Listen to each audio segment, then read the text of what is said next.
Welcome to Westwood After Dark, where I'm going to read another children's book. So put the children to sleep and pay attention.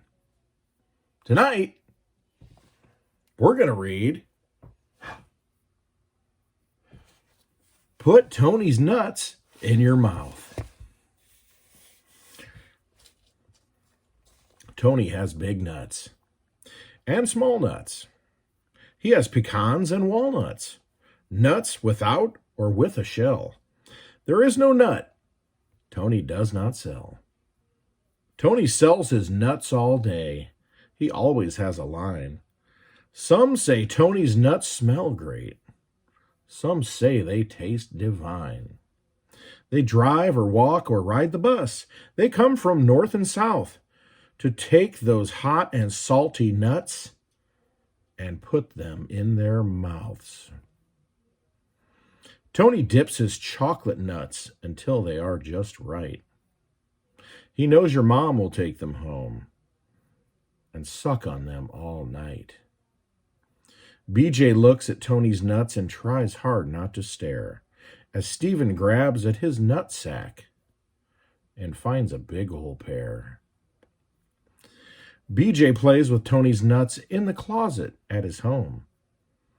Grandpa says he should just come out as he pops one in his mouth. Grandpa likes to go in there and take his camera with him. He loves to look at photographs when Tony's nuts are in them.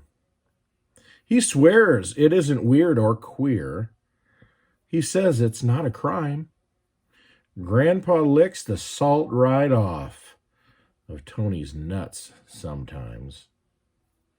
The girls, too, like Tony's nuts. Of this there is no doubt.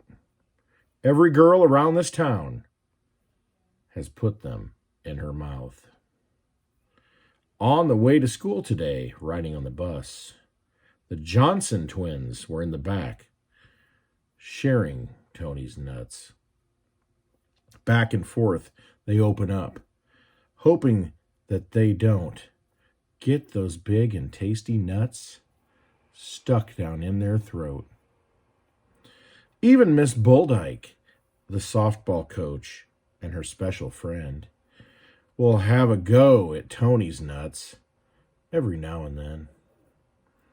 There really is no argument. Mount Rushmore ought to be a monument of Tony's nuts for all the world to see. If you haven't done it yet, you're really missing out.